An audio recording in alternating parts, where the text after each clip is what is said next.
Live at 5, it's offer review, and it does look like Archangel is now in the Elite Store. So if you want to take him from 4 to 5 stars, it costs 1,200 dark promotion credits. Also, you can see the little note right here. Still no word on the $10 offer. I know the events are wrapping up. Hopefully we get some resolution to that.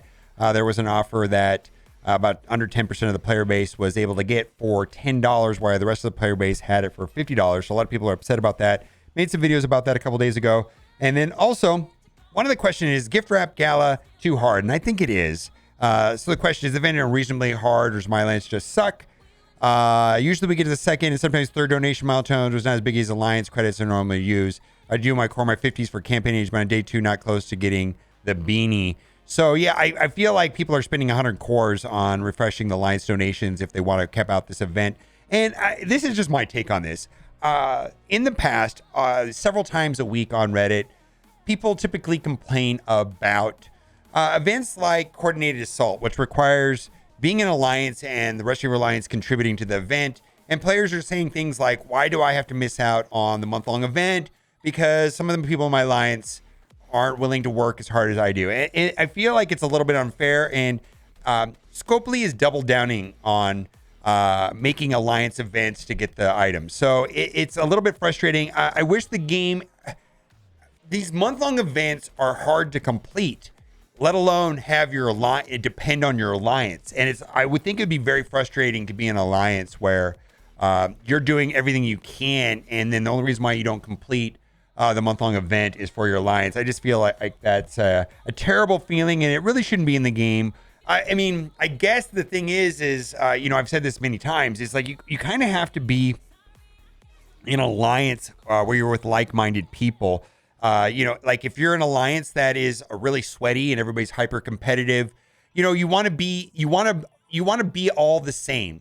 Like if you're in a casual player, you want to be in a casual alliance. If you're a hardcore player, you want to be in a hardcore alliance. I feel like there's conflicts where hardcore players are in casual alliances and vice versa. And the game is not very forgiving when it comes to that. Anyways, let's keep moving on. Base number for Archangel rewards. I finished 5,500, got 3% rewards. Does that mean there are only 185,000 players? The correct post came up right here on Reddit, 217,000. I know Yuletide made a sheet on it, and his estimation was it was 215,000. I guess the actual number was closer to 217,000 number of people. And so it's interesting is we don't know the exact number for the Morgulin pestilence, we didn't know about the 100,000. It wasn't announced until after the fact, so we weren't tracking it. But I think that number was closer to 260,000. So we're seeing a drop off, and the number for Famine War was relatively close. But there was a drop off for Archangel, and I don't know if that is attrition, people quitting the game, or if it's the minion problem, or if it was the holidays. So it's hard to say. I don't necessarily think it's just people quitting the game. Also, is Archangel good in Arena alongside Red Hulk, Rogue, Morgan Le Fay, and Dormammu? I don't think so. Right now, it doesn't feel that way. The testing that I've heard from other players is no, and that Spider-Weaver is much better. However, we're expecting here shortly, sometime in this patch, maybe a week from now, we'll see, for there to be a Red Hulk saga. And the Red Hulk saga will help Archangel on his passive. Maybe there will be another opportunity to test this after we get the Red Hulk saga. Big shout out to Tana, and I guess this is Mac Italy and Benny Westside for putting out a spreadsheet on ISO 8 on Death Seed. And this is actually found on Instagram. I follow them on Instagram.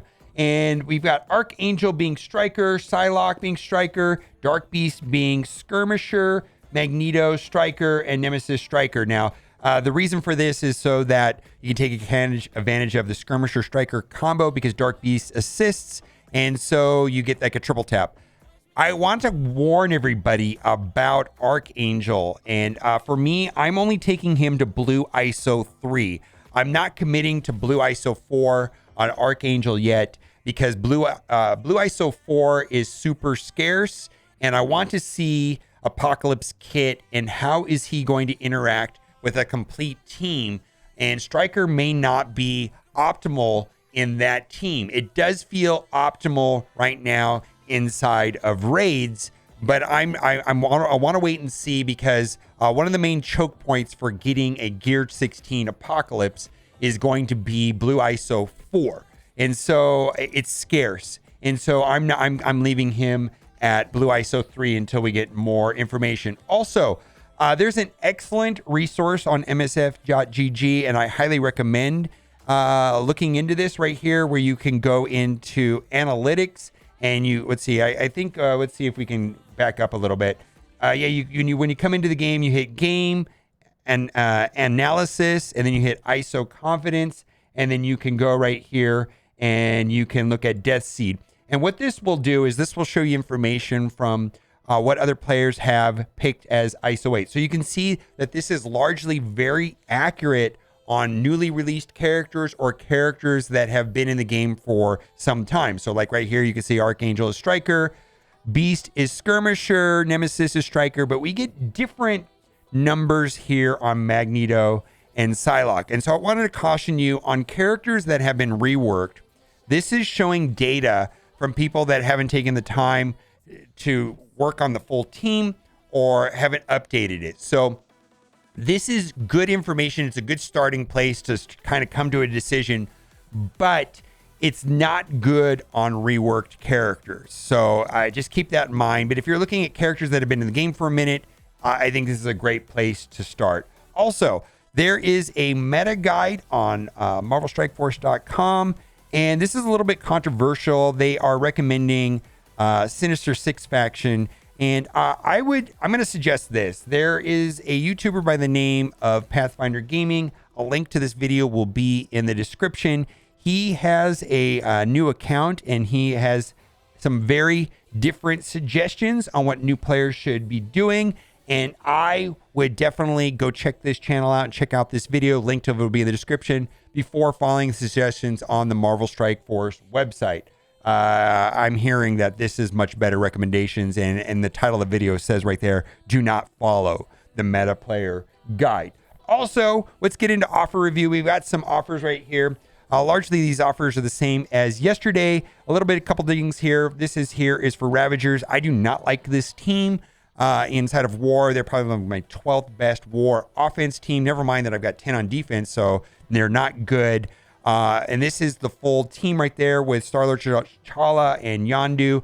Now, the other three Ravagers were the most optimal, in my opinion, for the Archangel Scourge. But if you're just looking at bulk shards and you want to upgrade them, 180 times 5 for $25 is reasonable enough. This is an offer right here that's on follow-up for people that are unlocking Phoenix. The thing about Phoenix, though, is that this is really not the best team. These two right here are no longer on this original team. Right now, it is largely made up of Magic and Phoenix. So it's like if you just want an Uncanny X-Men team, it's going to be Cyclops, Colossus, Storm, Magic, and Phoenix. Beast is on Astonishing X-Men, and Phoenix and Psylocke is now on Death Seed. But anyways, if you want these character shards, 150 times 5 for $35, that's fine. All right, let's move on. Then we've got an offer right here for Agatha. I feel like Agatha was the character on the Darkhold team that they held on to the longest and did not make available. They seem to do that on every team, make one character harder to get than the rest. For example, on Unlimited, that would be Gambit. And on Gamma, it looks like it is Brawn. But anyways, the one that they've held on to the longest is Agatha. 50 character shards for $10, plus you get 20 T4s. That's not a great... but that's worth $1 probably. Anyways, let's move on.